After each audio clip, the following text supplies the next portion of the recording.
Something is happening beneath Yellowstone National Park. Something the public isn't being told. Deep underground, the largest supervolcano in North America is showing behavior that scientists at the United States Geological Survey can't explain. And here's where it gets disturbing. Internal reports circulating among researchers describe conditions that directly contradict what the USGS tells the public. Magma movement patterns that don't match historical models. Ground deformation readings that keep getting revised downward in press releases while climbing upward in private communications. Seismic signatures that appear in internal documents but vanish from public databases. Someone is managing the narrative, and the gap between what's happening and what we're being told is widening. If you want to understand what's really unfolding beneath one of the most dangerous geological features on Earth, you need to subscribe right now, because this story goes deeper than you think. And it starts with something most people never notice: the uplift that disappeared. In 2004, geologists monitoring Yellowstone detected something alarming. The ground inside the caldera began rising at an accelerated rate, not the slow, gradual movement typical of volcanic systems, but a sharp, sustained uplift concentrated in a specific area near Norris Geyser Basin. By 2006, that section of ground had risen nearly 3 inches per year. For context, normal movement is measured in fractions of an inch annually.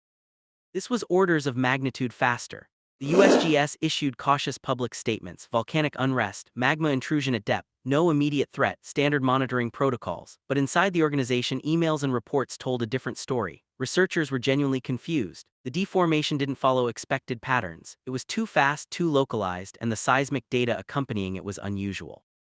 Swarms of small earthquakes clustered beneath the uplift zone, but their signatures were strange: too deep for hydrothermal activity, too shallow for deep magma movement. Something was happening in the middle zone where models said nothing significant should occur. Then in 2010, the uplift suddenly stopped. The ground didn't just slow its rise, it reversed. Within months, the same area that had bulged upward by nearly 10 inches began sinking again. The USGS reported this as the system returning to equilibrium. Crisis averted. Yellowstone remains calm, but internal communications painted a very different picture. Researchers couldn't explain why the reversal happened. No eruption had released pressure. No significant magma withdrawal was detected. The ground simply stopped rising and started falling, as if something beneath the surface had shifted position or changed state in a way current models couldn't account for. And here's the part that should concern everyone. Those internal uncertainties never made it into public reports. The message to the media and the public remained consistent and calm, while behind closed doors, geologists were arguing about what they'd just witnessed. Then came the seismic swarms. Earthquake activity at Yellowstone isn't unusual. Small tremors happen constantly as magma, water, and rock interact beneath the park. But starting around 2010, the frequency and nature of these swarms began changing. In June 2017, a swarm began near Hebgen Lake that lasted more than 2 months. Over 2,400 earthquakes recorded. The largest reached magnitude 4.4. The USGS public response was immediate and reassuring. Normal activity, no indication of volcanic eruption. The swarm is driven by fluid movement, likely water, not magma. Systems like Yellowstone experience these events regularly, but leaked internal emails from USGS researchers told a more complicated story. Several geologists noted that the swarm's depth profile was inconsistent with purely hydrothermal origins.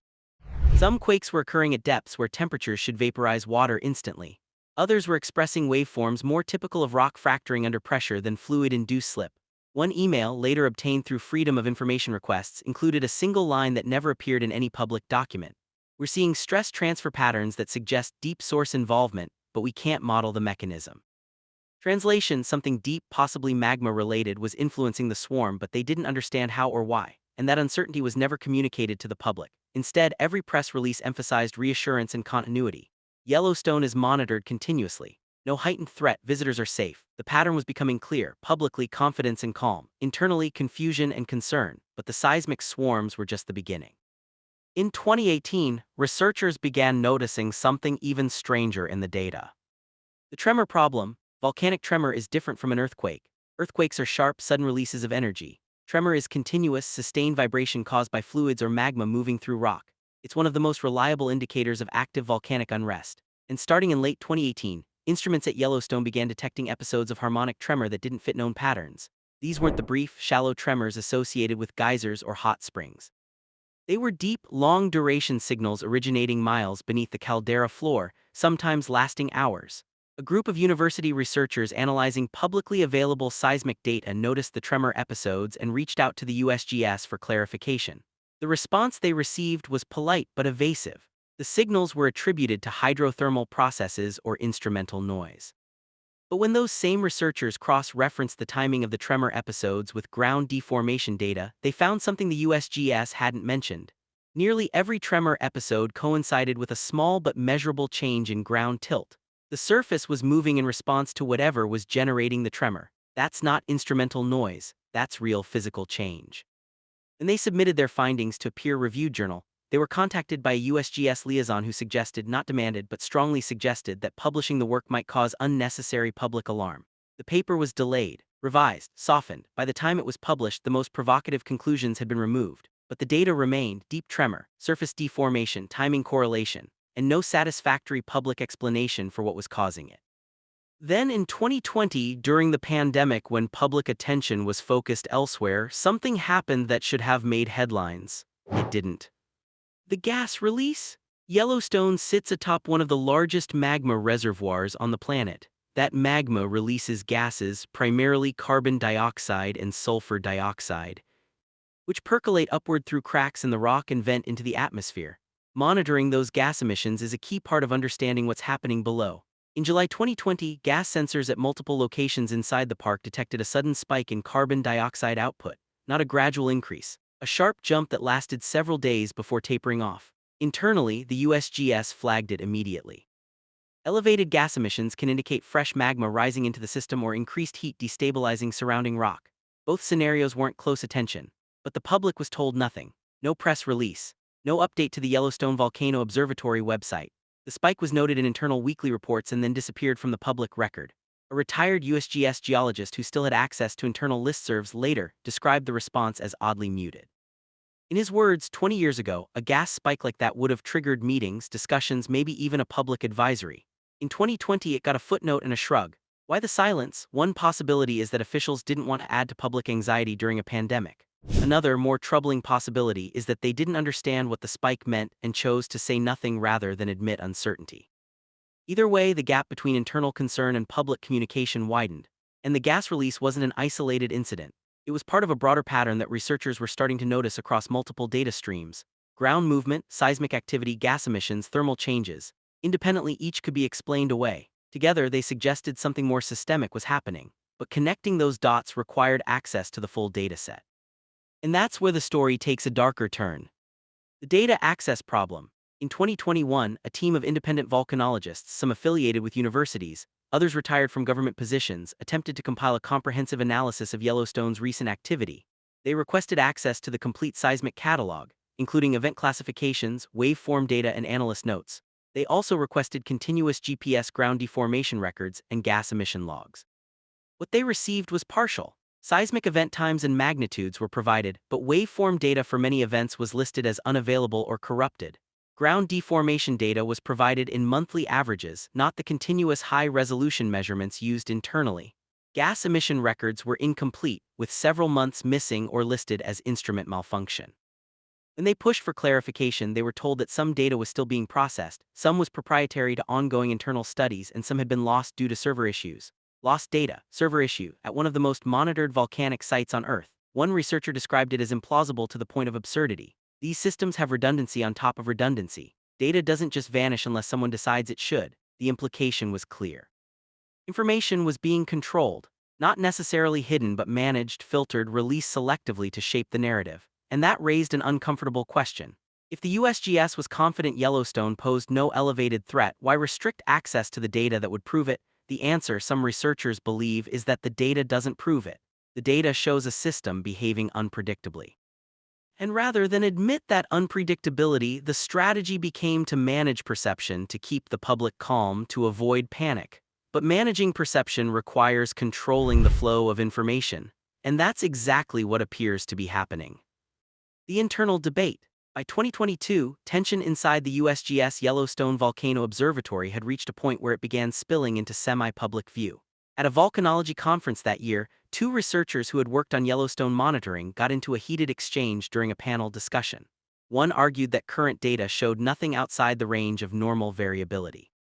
The other countered that normal variability was a meaningless term for a system with only a few decades of modern monitoring.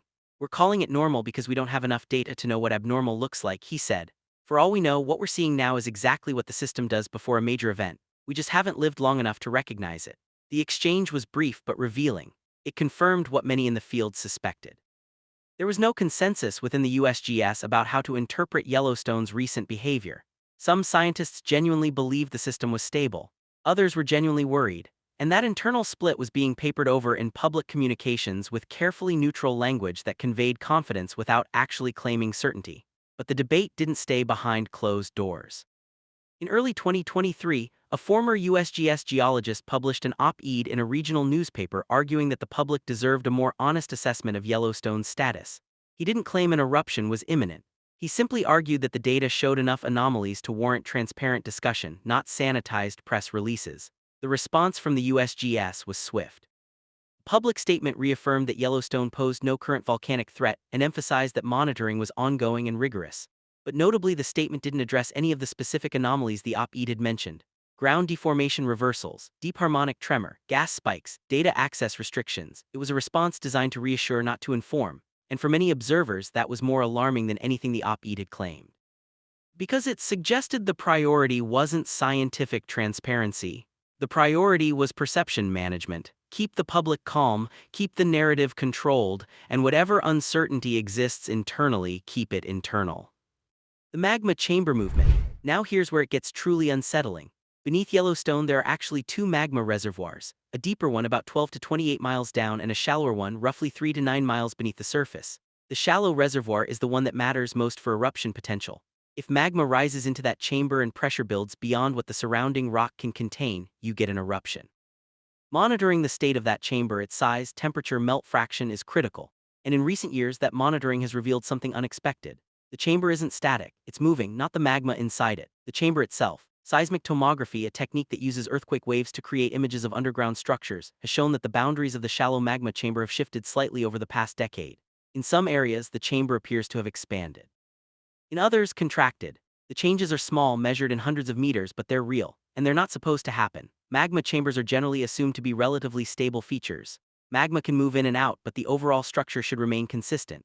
What Yellowstone's data suggests is that the chamber is deforming, reshaping itself in response to forces researchers don't fully understand. Internal reports describe this as dynamic reservoir geometry. Publicly, it's barely mentioned. When it is discussed, it's framed as an expected part of volcanic system evolution. But privately, several geologists have expressed concern that the deformation could indicate increasing pressure or changes in magma composition that make the system more volatile. One leaked internal memo, dated October 2022, included a line that never appeared in any public document. If reservoir geometry continues to change at current rates, we may need to revise eruption probability models within the next 5 years. That's not panic, but it's not reassurance either. It's acknowledgement that the system is doing something current models didn't predict. And instead of sharing that with the public, the decision was made to keep it internal, to avoid questions, to avoid alarm. But controlling the narrative only works if nobody notices the contradictions. And people are starting to notice. The ground truth. In 2023, a group of hikers and park employees began comparing notes on a private forum. They weren't scientists, just people who spent a lot of time in Yellowstone and had started noticing changes. Geysers that used to erupt on predictable schedules were becoming erratic. Hot springs were changing color and temperature. In some areas, new thermal features were appearing where none had existed before. Small fumaroles venting steam in places that had been cool ground just months earlier. They reported these observations to park rangers who logged them and forwarded them to the USGS. But when they checked public updates, none of their observations were mentioned. So they started documenting everything themselves. Photos, GPS coordinates, temperature measurements using handheld infrared thermometers. And what they found was striking. Thermal output in certain areas of the park was increasing measurably. Not drastically but consistently. Ground that had been warm was now hot, springs that had been hot were now boiling. They shared their findings online and within weeks other visitors confirmed similar observations. The USGS response was to emphasize that Yellowstone's thermal features are naturally variable. Geysers change, springs shift. It's a dynamic system, all true. But it didn't explain why so many changes were happening simultaneously, or why the USGS monitoring reports weren't reflecting what people on the ground were seeing. One park ranger, speaking anonymously, described a conversation with a USGS liaison who told him, "We're aware of the thermal changes. We're monitoring them, but we're not going to highlight them publicly because it'll just cause unnecessary concern." Unnecessary concern, that phrase keeps appearing. The assumption that the public can't handle uncertainty, that managing perception is more important than sharing data. But the problem with managing perception is that reality doesn't cooperate. And when the gap between the official narrative and observable truth becomes too wide, trust collapses, and that collapse is happening now. The satellite evidence. In late 2023, independent researchers began analyzing publicly available satellite data from Yellowstone, specifically synthetic aperture radar interferometry, a technique that measures ground deformation with millimeter precision. What they found didn't match the USGS public reports. The USGS had reported that ground deformation had stabilized, with most areas showing minimal movement. But the satellite data showed ongoing uplift in several zones, some of which were experiencing deformation rates higher than officially reported. When the researchers published their findings, the USGS responded by releasing a clarification. The discrepancy, they said, was due to differences in measurement techniques and data processing methods. Satellite data requires correction for atmospheric interference, and different teams use different models. Fair enough.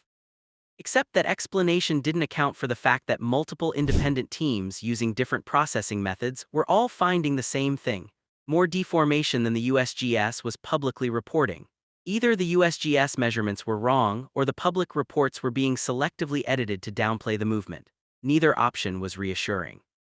And when journalists started asking questions, the USGS response was to emphasize confidence in their monitoring network and to suggest that independent analyses, while valuable, lacked the context and calibration of official data.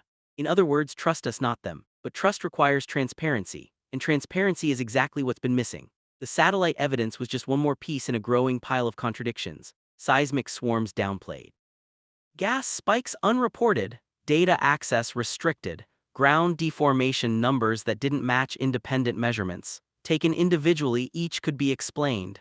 Taken together, they painted a picture of an organization more focused on controlling the message than sharing the truth.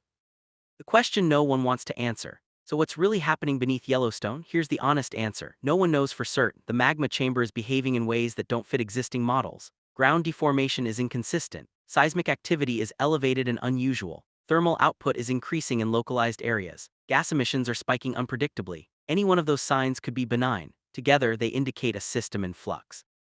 Not necessarily on the verge of eruption, but definitely not stable in the way the public is being told. The USGS is caught between two impossible positions: admit uncertainty and risk public panic, or maintain reassurance and risk losing credibility when the data doesn't support the narrative. They've chosen reassurance, and in doing so, they've created a credibility gap that's widening every time someone notices a discrepancy between internal reports and public statements. The real danger isn't that Yellowstone is about to erupt. Statistically, the odds of a supereruption in any given year are vanishingly small. The real danger is that when something does change, when genuine warning signs appear, the public won't believe the warnings because trust has already been eroded. Cry wolf enough times and people stop listening. But the inverse is just as dangerous. Downplay risk enough times and people stop preparing. The USGS has painted itself into a corner. And the longer they manage perception instead of sharing data, the deeper that corner gets. What happens next? Right now, Yellowstone remains monitored. Seismometers, GPS stations, gas sensors, satellite imaging, all running continuously. If a genuine eruption sequence begins, there will almost certainly be warning signs: increased seismicity, rapid ground deformation, major gas releases. The question isn't whether scientists will detect those signs. The question is whether they'll communicate them honestly and whether the public will believe them when they do. Because the pattern is already set, anomalies get noted internally and downplayed publicly. Data gets filtered, uncertainty gets reframed as confidence, and the gap between what researchers know and what the public is told keeps growing. If you're still watching, subscribe, because the stories on this channel don't just tell you what's happening, they show you what's being hidden. The Yellowstone Magma chamber is changing. The data shows it, internal reports acknowledge it, but the public message remains the same. Everything is fine, trust the system, don't ask questions, and that should terrify you more than any volcano ever could. Because when institutions prioritize perception over truth, when managing the narrative becomes more important than sharing the data, we stop living in a world of informed citizens and start living in a world of managed subjects. Yellowstone isn't just a geological problem, it's a trust problem. And the longer the USGS tries to control the story instead of telling it, the worse that problem becomes. Somewhere beneath Wyoming, the largest supervolcano in North America is doing something we don't fully understand. And the people who know the most about it have decided you don't need to know. Not because there's nothing to worry about, but because they've decided you can't handle the worry. Think about that next time you see a press release that says everything is fine. The uncomfortable reality is that we're living through a moment where scientific institutions are facing a fundamental crisis of legitimacy. It's not unique to Yellowstone. It's happening across multiple agencies, multiple fields. When officials prioritize reassurance over accuracy, when they assume the public is too fragile to handle complexity and uncertainty, they're making a calculation that trust is less important than control. But that calculation is proving catastrophically wrong. Because once trust breaks, it doesn't easily repair. People remember being misled. They remember gaps between what they were told and what turned out to be true. And the next time an institution asks for their trust, they bring that memory with them. The Yellowstone situation is a microcosm of a larger problem. We've built systems where admitting uncertainty is treated as failure instead of honesty, where scientists feel pressured to project confidence even when the data is ambiguous, where the incentive structure rewards narrative management over transparent communication. It doesn't take a conspiracy. It just takes normal human psychology combined with institutional pressure. Someone decides a certain piece of data might cause unnecessary alarm. Someone else decides that a press release needs to emphasize reassurance. These small decisions accumulate, the gap widens, and before anyone consciously chose to deceive, deception has become the default. What's needed now isn't panic, it's accountability. It's demanding that the USGS release their complete dataset. It's insisting on transparent communication about what they actually know and what they don't. It's understanding that uncertainty is not the enemy. False certainty is. If you've made it this far in the video, you understand something most people don't. The story beneath the surface is always more complicated than the official version. Whether it's geological, institutional, or historical, the truth usually requires looking deeper, questioning narratives, and following evidence wherever it leads. That's what this channel is about. Not promoting fear, but promoting honesty. If you believe that matters, subscribe now, because the next story we're investigating goes even deeper.